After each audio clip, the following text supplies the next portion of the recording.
이름에 관한 말씀을 드리겠습니다. 성경에 많은 이름들이 등장하는데 그 이름이 의미가 있어요. 그 이름은 어떤 사람인지 또 무슨 일을 했는지를 묘사할 때가 많습니다. A person named in the Bible describes who they were and what they do. 예를 들면 이삭 means laughter. 웃음이라는 뜻이에요. 이삭이 태어남으로 인해서 집안에 웃음이 생겼어요. 그렇죠. 늦게 얻은 아들. 그리고 사실 태어나기 전에 너가 아이를 뵐 것이다 그랬을 때 사라가 웃었죠. 사라도 웃고 제 나이에 아이고 주님도 제 나이에 뭐 이 나이에 이러면서 웃었단 말이에요. 그러니까 이삭은 웃음을 진 아이. 그래서 laughter. 그 다음에 야곱 means deceiver. 야곱은요 이름 뜻이 사기꾼이에요. 속이는 자. 잘 속였죠? 그래서 나중에 이름이 어떻게 바뀌었어요? 이스라엘로 바뀌었습니다. 그 다음에 모세 means thrown out. 건짐을 받았다. 그 나일 강가에서 건짐을 받아가지고 그렇게 이름을 줘버렸어요. 모세. 그리고 무엇보다 Jesus means Jehovah saves. 예수님의 이름은 여호와께서 구원하신다 이런 뜻이에요. 그러니까 성경의 이름들을 가만히 보면 다 그런 건 아니지만 이 이름을 보면 어떤 분인지 또 무슨 일을 할 것인지를 드러내죠. 오늘도 우리가 예수님을 묘사하는 유명한 네 이름을 볼 거예요. 이것은 타이틀이고 칭호입니다. 기본적으로 예수님을 묘사하는 가장 대표적인 칭호 타이틀이 뭡니까? Jesus Christ. 그러니까 예수님은 그리스도가 칭호라고 그랬죠. 메시아, 히브리어로 메시아. 그 다음에 영어로는 Savior, 구원자. 그 다음에 헬라어로는 크리스토스, 이게 구원자, 메시아. 그러니까 예수님의 대표적인 칭호는 메시아고, 그 다음에 우리 지난주에는 예수님은 이사야 7장에 700년 전에 예언된 대로 그 예언의 성취로 오신 그 한 징조 사인이 있을 것인데 처녀가 아들을 낳을 것이고 그 이름을 뭐라 하리라? 임마누엘이라 하리라. 그랬으니까 지난주에는 예수님의 유명한 칭호 가운데 임마누엘, God is with us. 하나님이 우리와 함께 계시는 그 예수님인 것을 우리가 말씀을 나눴죠. 여러분 한 주간 동안도 임마누엘 하나님을 체험하고 사셨습니까? 네, 순간순간 우리 주님과 동행하면서 어려울 때 의지하면서 주님의 이름을 부르면서 너무 바쁘고 힘들고 정말 힘들게 살았지만 그 가운데도 우리 주님이 함께 하셔서 임마누엘 주님이 되셔서 여러분들 오늘 이 자리에 나와 계신 줄로 믿습니다. 그런데 지난주에 그 이사야 7장에 이어서 오늘은 이사야 9장이에요. 그 시대가 똑같습니다. 그때는 아하스라는 왕이 있었는데 악한 왕이었어요. 참 백성들이 불안한 거예요. 그리고 아하스는 누구를 의지했냐면 하나님이 그렇게 싫어하는 거 있어요. 이방민족 아시리아, 아수르라고 나와 있죠 성경에. 그런 모습 속에서 막 불안합니다. 그런 분열 왕국 속에서. 그러니까 바로 임마누엘의 약속이 주어진 거고, 그러니까 또 이사야 9장에서는 예수님이 다시 한번 메시아가 예언이 되는 그런 역사가 나타나는 거예요. 그러니까 어려울 때 예언자가 등장해서 예언을 하게 되는데 어떤 메시아인가를 보여주시는 게 이제 6절부터 나와요. 6절 보세요. 이는 한 아기가 우리에게 낳고 한 아들을 우리에게 주신 바 되었는데, 이제 쭉 나오는 거예요. 바로 예수님의 오심이 이렇게 지난주에 이어서 700년 전에 이사야 7장에도 이사야 9장에도 예언이 되어 있다 이거예요. 그래서 오늘은 특별히 우리 예수님의 네 가지 이름, 이 땅에 오신 그분은 어떤 분이셨을까? 그 이름을 통해서 그분이 어떤 분이신지를 알 수 있고 또 그 이름의 의미가 우리에게 주는 교훈, 그것을 우리가 함께 보는 거예요. 우리가 6절을 여기 다시 보면 한 아기가 우리에게 낳고 그랬습니다. 아주 short summary of the Christmas. 그렇죠? 한 아기가 우리에게 낳고, 이게 크리스마스의 요약입니다. 자, 그런데 지금 아기라는 표현이 있죠. 아기의 몸을 입고 왔다. 그러니까 예수님이 인간으로 오신 거예요. 이거는 예수님의 humanity, 예수님의 인성을 강조하는 표현이죠. 그런데 바로 이어지는 말씀 보니까 그 한 아들을 우리에게 뭐라고 그랬어요? 주신 바 되었다. A son is given to us. 자, 이건 뭔가 하면 이건 예수님의 신성, divinity, 예수님의 신성을 강조하는 표현이에요. 그냥 태어나신 아기가 아니라 그분은 하늘로부터 우리에게 주어진 아기다 이거예요. 그러니까 Jesus is far more than a child. He is the Son of God. 하나님의 아들로서 주어진 신성을 강조하는 표현이라는 거예요. 그러니까 예수님은 사람이면서 동시에 하나님이시라는 거예요. 100% 사람으로 사셨고 또 100% 하나님이시라는 거예요. 뭐 중간에 어느 정도 타협해서 50% 사람, 50% 하나님 이런 거 아니에요. 여러분, 우리가 미국 땅에 살면 100% 한국 사람이지만 또 100% 미국 사람으로 살아야 돼요. 100% 코리안으로 살아야 되지만 100% 아메리칸으로 살아야 돼요. 이게 저는 맞다고 봐요. 미국에 사는 이상. 마찬가지로 우리 예수님도 100% 인간으로 이 땅에서 사셨지만 100% 하나님이셨다는 거예요. 하나님이시고 동시에 사람이신 그분의 이름이 뭘까? 그분이 이 땅에 오심으로 어떤 일이 일어날까? 그 이름 속에 살 수 있죠. 첫 번째로 그의 이름은 기묘자라 모사라 이렇게 되어 있습니다. 여기에는 지금 예수님 첫 번째 이름으로 해가지고 기묘자라 모사라 그 두 개 같기도 하죠. 어떤 학자들은 두 개로 보기로 하는데 전반적으로 하나로 봅니다. 그래서 기묘자 모사 합쳐서 기묘한 모사다. 예수님은 기묘한 모사다. 하여튼 번역도 기묘해서 뭔 뜻인지 하나도 모르겠어요. 그렇죠? 근데 영어로 뭐라고 되어 있어요? Wonderful Counselor. 너무 쉽죠? 아주 원더풀한 카운셀러시다. 위대한 상담가시다. 아주 놀라울 정도로 지혜로운 상담가시다. 그런 말씀이에요. 예수님이 최고의 전문 상담가. 한번 상담받으면 300불 내야 되는 뭐 요즘 세상이 그래요. 한 시간에 진짜 잘 나가는 상담가들은 그렇게 많이 받아요. 이렇게 하고 300불 받고 그런 사람도 있어요. 자, 여러분, 예수님은 아주 최고의 전문 상담가다 이거예요. 여러분, 답답할 때 내 말을 들어줄 수 있는 사람이 있으면 얼마나 안심이 돼요. 그렇죠? 너무 힘든데 나 그분한테 가야 되겠다. 이런 생각나는 사람이 있는 분은 행복한 사람이에요. 막 너무 힘들어 죽겠는데 말할 사람도 없고 하소연할 친구도 없고 아주 힘든 사람, 불행한 사람이에요. 이렇게 좋은 상담가가 있으면 얼마나 좋겠어요. 내 말을 잘 들어주는 사람. 여러분, 누군가의 말을 잘 들어주고 있습니까? 대화 중에 네 마디만 잘 반복해서 들으면서 말해줘도 인간관계가 확 핀다는 얘기 제가 한번 예전에 말씀드렸는데, 여러분, 대화 중에 이 네 마디만 잘하면 돼요. 첫 번째로 정말 really? 그 다음에 이럴 수가, 오마, 이럴 수가. 근데 영혼이 있어야 돼. 이럴 수가. 이게 아니라 이럴 수가. 영혼이 있어야 돼. 그 다음에 세 번째, 다 같이 대박. 네 번째, 헐. 이 네 마디만 잘해도 인간관계가 좋아져요. 근데 이렇게 이런 말을 한다는 건 무슨 뜻이에요? 말을 잘 들어준다는 거잖아요. 들어준다는 거예요. 잘 들어주는 것이 좋은 상담가의 첫 번째 조건입니다. 그런데 사실 좋은 상담가를 찾기가 쉽지가 않습니다. 그런 세상 속에서 우리 성경이 우리에게 약속하시는 이 위로가 뭡니까? 예수님은 우리의 위대한 상담가가 되신다. Wonderful Counselor다. 여러분, 좋은 상담가는요, 잘 듣지만 그 다음에 또 잘 말해요. 무엇을 말해야 할지, what to say. 그렇죠? 그 다음에 언제 말해야 할지, when to say.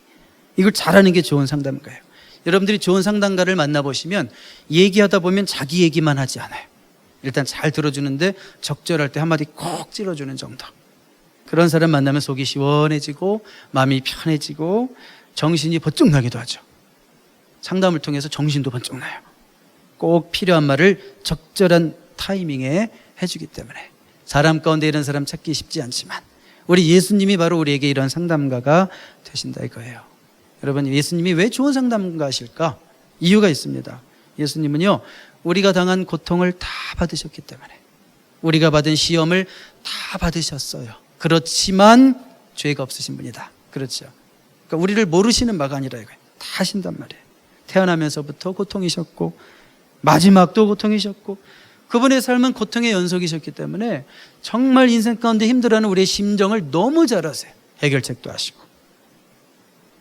제가 수년 전에 성탄 퀴즈를 내다가 이런 문제를 하나 냈어요.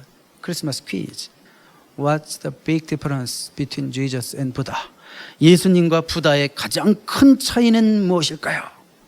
뭐예요? 스타일의 문제인데 뭘까요?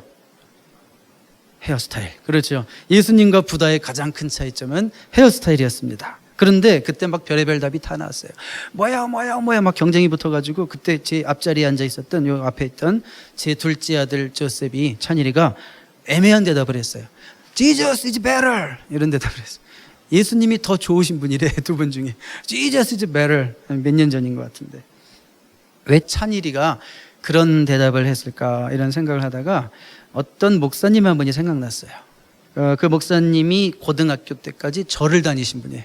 고등학교 때까지 열심히 절을 다녔는데 항상 절에 가면 은근한 미소를 짓는 그 부처상을 보면 그렇게 마음이 편했대요.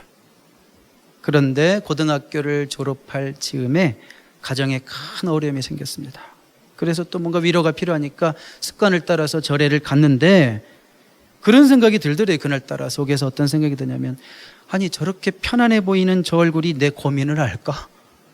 저렇게 실실거리는 저 얼굴이 내 좌절을 알까? 그러면서 약간 실망이 되더래. 그 순간 머릿속에 어떤 분의 모습이 확 스쳐가더래.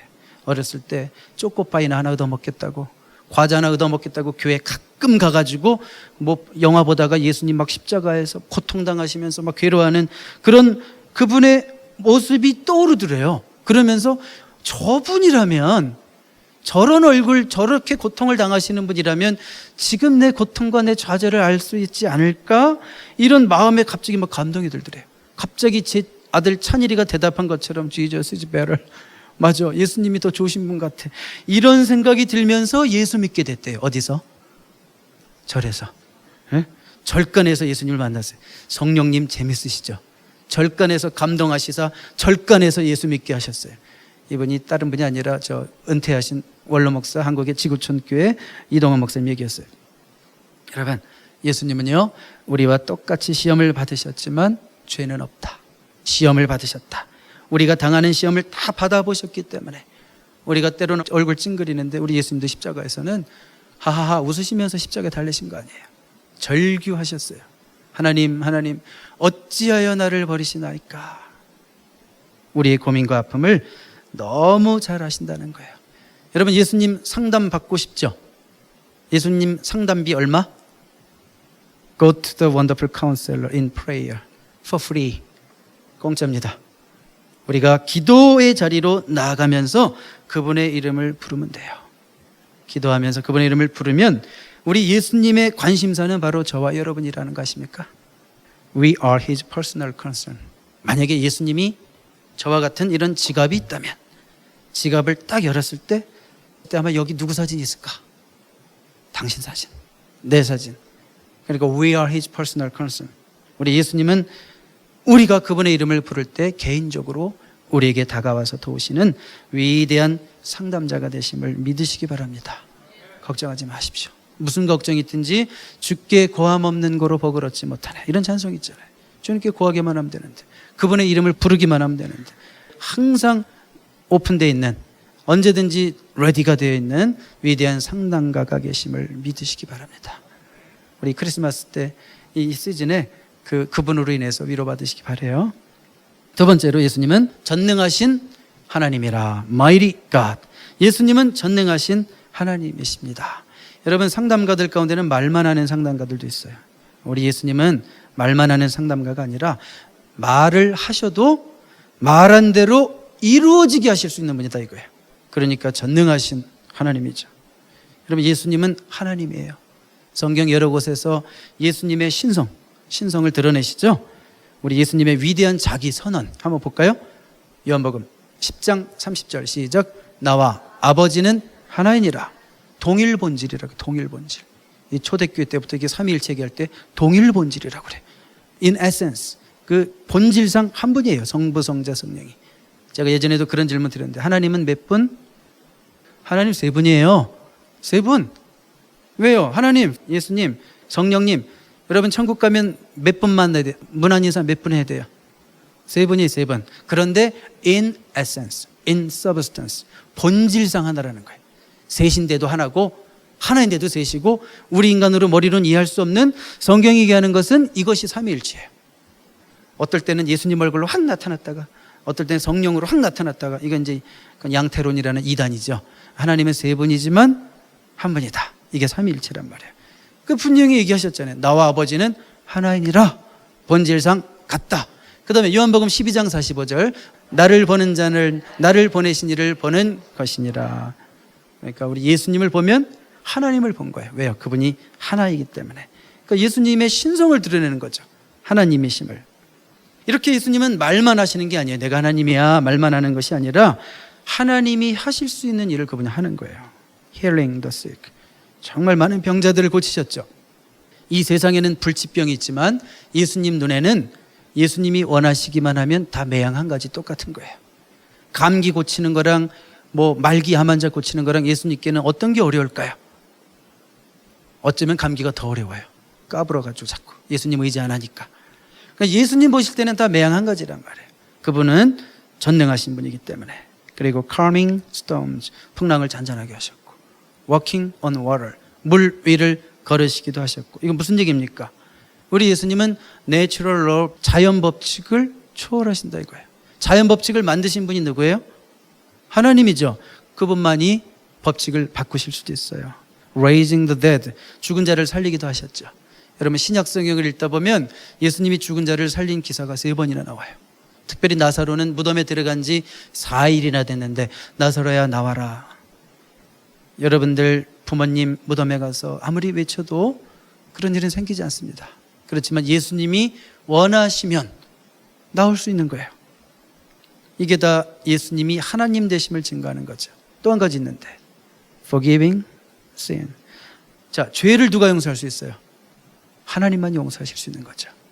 죄의 사함이라는 것은 우리의 구원과 관계가 있고 영생과 관계가 있어요. 우리를 구원하실 수 있는 분은 하나님이시다 이거예요. 자, 그러니까 바로 예수님이 이런 분이다 이거예요. 그분은 위대한 상담가일 뿐만이 아니라 동시에 전능하신 하나님이십니다. 사실 목사의 역할 중에 하나가 상담가입니다. 그 상담학을 제가 가만히 이렇게 기억을 더듬어 보니까 한 5학기를 배웠어요. 그동안 5학기를. 제가 상담학을 많이 했다고 그래서 모든 인간들을 다 이해할까요? 그런 거 아니에요. 인간에 대한 이해의 폭이 조금씩은 넓어졌는지 모르지만 늘 한계가 있죠. 누군가 무슨 말을 했을 때 공감은 해줄 수 있을지 몰라도 제가 그 영혼의 문제를 해결해 줄 수 있는 능력은 없어요. 단지 우리 주님을 의지하고 기도할 뿐이죠. 그렇지만 우리 예수님은 우리의 말을 들어주시고 공감해 주시고 문제를 아실 뿐만 아니라 문제를 해결해 주실 수 있는 상담가가 되신 것은 그분이 전능하신 하나님이기 때문에 예수님이 전능하신 하나님이에요. 그래서 그 이름에 능력이 있고 권세가 있는 거예요. 자, 여러분 무슨 문제로 힘겹게 싸우고 있습니까? 무엇이 여러분들의 마음을 혼란하게 하고 잠잠하지 못하게 합니까? 주님이 여러분들을 이미 초청하셨어요. 수고하고 무거운 짐진 자들아 다 내게로 오라. 내가 너희를 쉬게 하리라. 우리에게 필요한 건 쉼입니다. 누워있어도 침대에 누워있어도 마음이 쉬지 않으면 쉼이 없습니다. 그런데 전능하신 예수님의 초청이에요. 수고하고 무거운 짐진 자들아 다 내게로 오라. 내가 너희를 쉬게 하리라. 그분의 이름을 부를 때 전능하신 예수님의 능력을 체험하게 될 줄로 믿습니다. 세 번째로 예수님은 영존하시는 아버지라. 여러분 아까는 전능하신 하나님이라 영존하시는 아버지라. 이게 무슨 차이가 있을까? 전능하신 하나님은 전능하니까 problem solver, 뭔가 문제를 해결하시는 분, 그런 이미지가 강하죠. 그런데 여기서는 영존하시는 아버지라. 아버지 그러면 여러분 뭐가 떠올라요? 저는 아버지 그러면 공급자, provider, 그 다음에 caregiver, 이렇게 돌보는 사람. 저에게만 그런 것이 아니라 성경에서도 항상 아버지를 얘기할 때는 provider의 개념이 강하다는 거예요. 저는 아버지 생각하면 어렸을 때부터 항상 그 생각을 했어요. 나이가 들어서도 또 올해 천국에 이렇게 보내면서도 아버지를 추억했을 때 이상하게 자꾸 그게 제일 먼저 떠올랐어요. 제가 어렸을 때 운동회 끝나면 아버지가 저의 손을 붙잡고 중국집에 가셔서 짜장면을 사주신 기억, 이게 꼭 기억이 나요. 그래서 아버지 그러면 provider, 짜장면을 공급해 주신 아버지, 이런 생각이 납니다. 제가 평생 아버지 입에서 나 힘들다 이런 얘기를 한마디도 못 들었어요. 어떻게 그럴 수가 있을까? 물론 시대가 우리랑 좀 틀리긴 하지만 참 정말 힘든 시기도 많았고 힘든 때가 많았을 텐데 나중에 우리 아버지 은퇴하시고 보니까 빚이 어마어마했거든요. 상상할 수 없는 액수. 그 10자녀들을 대학원까지 보내고 또 4명을 유학까지 보내고 이렇게 하려니, 그 다음에 교회에다가 헌금을 80%를 바치니 뭐 돈이 있겠어요? 그러니까 이야, 이해가 가죠. 그런데 그런 시절을 보내면서도 나 힘들다라는 얘기를 한 번도 안 하셨어요. 제가 예전에 한번 간증했는데 그 빚을 어느 한 분이 몇 달 안에 다 갚아주셨어요. 한 분이. 그 사실을 알고 아버지의 일생을 아시는 분이, 뭐 그런 지금 작은 간증이지만, 그런데 한 번도 힘들다는 얘기를 안 하셨다. 이게 무슨 얘기예요? 야, 참 아버지라는 게 이런 거구나, 이런 책임감이 있구나. 근데 사실 아버지도 아버지 나름입니다. 여러분, 좋은 아버지만 있어요? 변덕스러운 아버지도 있고, 아버지 생각하면 실망스러운 아버지가 너무 많습니다. 우리 인간의 아버지들 가운데는. 플라우트 맥이라는 심리학자가 이런 책을 썼어요. Father Hunger, Father Hunger. 그러니까 모든 인간의 마음속에는 아버지에 대한 굶주림이 있다는 거예요. 모든 사람들이 정말 좋은 아버지를 원하고 기댈 수 있는 아버지를 바라요. 그런데 육신의 아버지들은 이런 걸 채워주질 못합니다. 실망만 시키는 아버지가 너무 많습니다. 그래서 종종 주기도문을 하면서 힘들다고 말하는 사람들이 있습니다. 목사님, 저는 이 하나님을 아버지로 부르는 게 너무 힘들다고. 그러니까 하늘에 계신 우리 아버지요 하면서 그 아버지라는 말만 나오면 그때부터 기도가 막힌대요. 왜요? 아버지에 대한 이미지가 안 좋고 기억이 안 좋고, 심지어 아버지에 대한 기억이 없어요.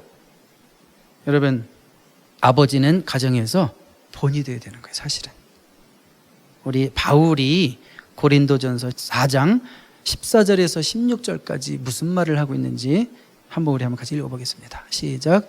내가 너희를 부끄럽게 하려고 이것을 쓰는 것이 아니라 오직 너희를 내 사랑하는 자녀같이 권하려 하는 것이라.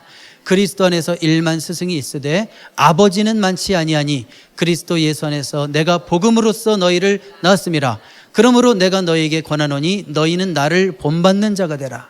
여러분, 너희들은 나를 본받아라, 나처럼 살아라. 어떻게 보면 되게 교만하게 들리죠. 그게 뭔가 하면 아비의 심정으로 얘기하는 거예요. 아비의 심정으로. 14절 그 마지막 부분에 나는 너희들을 사랑하는 자녀처럼 생각하기 때문에 그런다. 내 자식처럼. 그리고 15절에 스승이 많지만 아비는 많지 않은데 나는 너희들을 대할 때 항상 이런 아비의 마음을 가지고 너희를 대한다. 그런 아비의 마음이 있으니까 그러니까 나처럼 살아라, 이렇게까지 얘기할 수 있는 거거든요. 그 애정으로. 여러분, 모든 아버지들이 완벽하지 않지만 아버지에게는요 희생이 있어요. 아버지에게는 그 사랑과 눈물이 있어요. 그런데 보이지 않을 뿐이란 말이에요. 그 자녀를 사랑하고 희생하는 마음이 있기 때문에 뼈 빠지게 일하는 거예요. 어떻게 4명 키울 거예요? 뼈 빠지게 일하는 거예요. 왜요? 어쩔 수가 없는 거예요. 그 사랑 때문에, 희생 때문에. 바울은 고린도 교회 교인들의 영적 성장을 위해서 이런 희생과 사랑을 했어요. 그러니까 본받으라는 거예요. 자신 있는 거예요. 이 시대의 아픔은 뭐예요? 아버지가 더 이상 교과서가 아니에요. 참고서가 돼버렸어요. 필요할 때 돈이나 그냥 좀, 그리고 가끔 그냥 나보다 오래 살았으니까 한두 가지 뭐 이렇게 얻고. 아버지가 교과서가 아니에요. 아버지는 우리 가정의 교과서가 돼야 돼요. 아버지들도 약한 존재지만 집안에서 혹시 아버지들 여기 정말 믿음 안에서 일어나는 모습 보여줘야 돼요. 쓰러지더라도 넘어질 때 있지만 다시 믿음으로 일어서고 그런 위기들을 극복하면서, 전 참 그런 기억이 많습니다. 아버지가 주먹을 불끈 쥐고 기도하는 모습. 그때 간이 거의 다 이제 맛이 가셔가지고 식구들을 다 모아놓고 가정 예배 드리면서 주먹을 불끈 쥐고 할 수 있거든요. 무슨 말이냐, 믿는 자에게 능치 못할 일이 없느니라.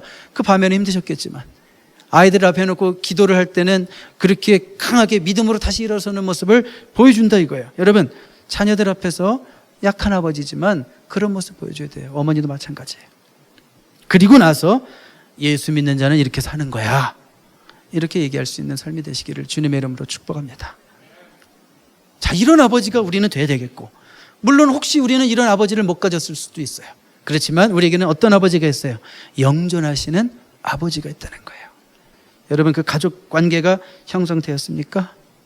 영접하는 자, 곧 그 이름을 믿는 자들에게는 하나님의 자녀가 되는 권세를 주셨으니 그랬어요.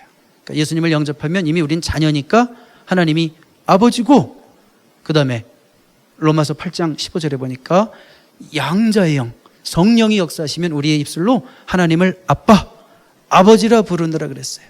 그러니까 하나님과 우리 사이의 가족관계가 이루어지고 우리가 하나님을 아버지라고 부르기 위해서는 우리 안에서 성령의 역사가 있어야 돼요. 성령이 역사하지 않는 사람들은 하나님만 불러요. 여호와, 무슨 여호와의 증인도 아니면서 아버지를 못 불러요. 아버지를. 여호와가 나쁘다는 게 아니에요. 여호와가 하나님의 이름입니다. 그런데 하나님을 아버지로 부르는 것은 성령의 역사란 말이에요. 여러분, 하나님을 아버지로 부를 수 있게 된 거 정말 이 세상에서 가장 큰 선물, 특권을 가지고 있는 분들인 줄로 믿으시기 바랍니다. 그 아버지께서 2000년 전 아기의 몸을 입고 이 땅에 오셨다 이거예요. 너무나 감사하죠. 자, 마지막으로 네 번째 이름, 다음 스크린 볼까요? 자, 우리에게 오신, 한 아기로 오신, 하늘에서 보내신 바 된 그 아기는 어떤 분일 거다. 메시아 사역을 소개하는 겁니다. 평강의 왕이라, Prince of Peace, Prince of Peace. 정말 이 세상은 평화를 잘 모릅니다. 이 세상은 늘 우리가 보는 것이, 세상은 평화 원하지만 그 찬양처럼 전쟁의 소문만 들어가고 분열 많이 있고, 이 한국이 지금 어려운 상황에서도 이 나라가 막 힘들 때 이 국론이 하나가 돼서 갈 생각은 안 하고, 정당들은 또 앞으로 다음에 또 어떻게 하면 또 기득권을 잡을까 막 이런 생각이 나고, 이게 사람 사는 세상이란 말이에요. 이 평화를 잘 모르는 인생들에게 평강을 주기 위해서 예수님이 오셨어요. 예수님이 처음에 막 탄생하실 때 천사들이 찬송했다는 거 알아요? 그 유명한 찬송 한번 볼까요? 같이 한번 읽어볼까요? 시작. 지극히 높은 곳에서는 하나님께 영광이요, 땅에서는 하나님이 기뻐하신 사람들 중에 평화로다 하니라. 우리 예수님이 오신 것은 이미 이제 예수님을 영접하고 예수님을 만나는 사람들의 이 마음에, 또 그들의 가정에, 그들의 공동체에 평화를 주시겠다. 이미 약속이 되어 있다 이거예요. 이미.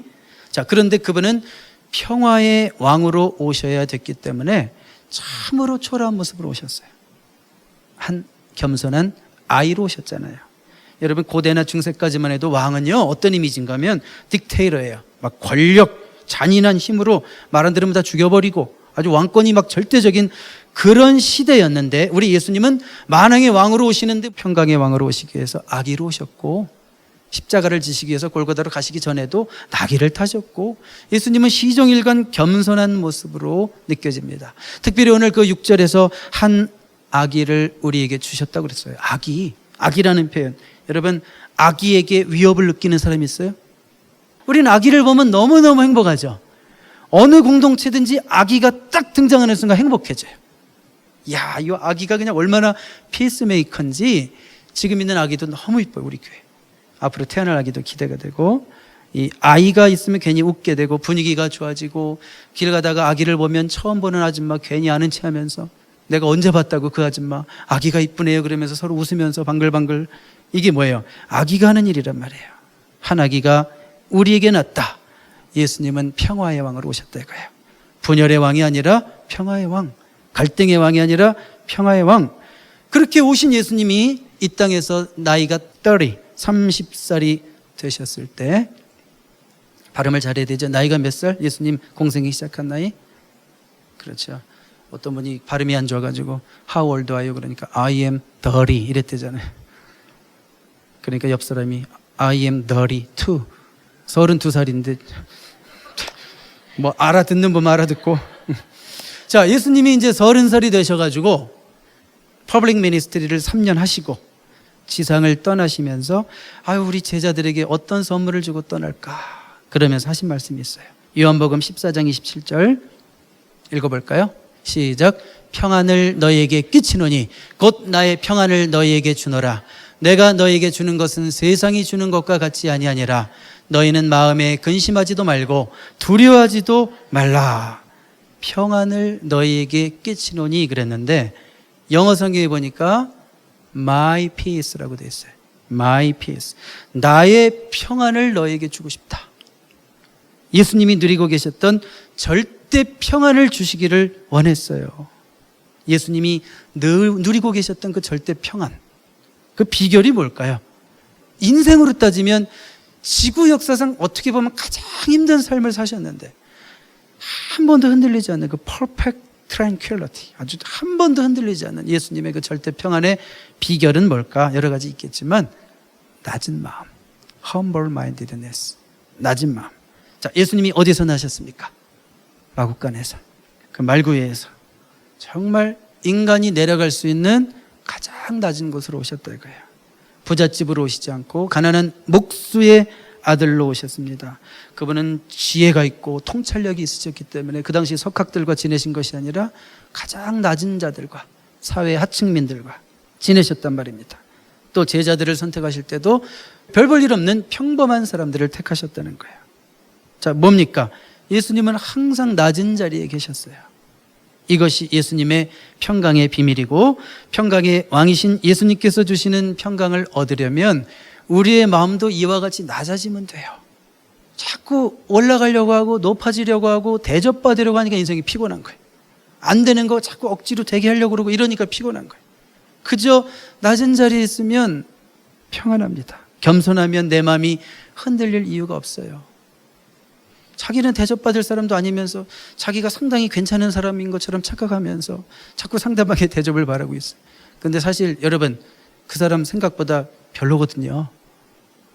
여러분 대단한 사람 같아요? 우리 다 별로라고요. 근데 대단한 사람으로 생각해. 그러니까 인생이 힘들어. 내가 이 정도는 대접받아야지, 내가 이 정도는 존경받아야지. 그러니까 밥상에서도 항상 좋은 자리에 앉으려고 그러고 막 이러다 보면 힘들어지는 거예요. 그러니까 예수님은 상처받을 일이 없어요. 자꾸 낮은 자리로 스스로 가는 사람은 상처받을 일이 안 생겨요. 그런 겸손함을 유지하심으로 예수님이 그 약속하신 평안을 누리는 여러분 되시기를 주님의 이름으로 축복합니다. 그 7절 하반절에 보면 이런 말씀이 있습니다. 만군의 여호와의 열심히 이를 이루시리라. 열정적인 우리 주님의 소원이 있습니다. 뭐예요? 지금까지 얘기했습니다. 나는 원더풀 카운셀러다. 내가 너의 상담자가 돼주겠다. Almighty God. 나는 전능하신 하나님이다. 그리고 나는 Everlasting Father, 영존하시는 아버지다. 공급할 수 있다. 돌볼 수 있다. 그리고 평화를 선물로 주겠다. Prince of Peace다. 자, 그것을 주시고 싶은 마음이 불이 난다 이거예요. 우리 주님의 마음이. 그거 주님 주세요. 우리가 이렇게 얘기하기도 전에 만군의 여호와의 열심히 이루시리라. 주님은 여러분들이 그렇게 살기를 원하시는 거예요. 그렇게 오신 메시아를 만나시라는 거예요. 이번 성탄절에. 거절할 이유가 있습니까? 예수님을 우리의 마음속에 모시고 살면 저절로 이루어지는 약속입니다. 이 성탄절이 그렇게 복된 계절이 되시기를 주님의 이름으로 축복합니다. 기도하겠습니다. 살아계신 하나님 아버지, 예수님의 이름이 주는 이 네 가지 약속이 우리 예수님의 그 간절한 열망대로 소원대로 우리들의 삶 속에 이루어지는 성탄의 계절이 되게 하여 주시옵소서. 예수님의 이름으로 기도드립니다.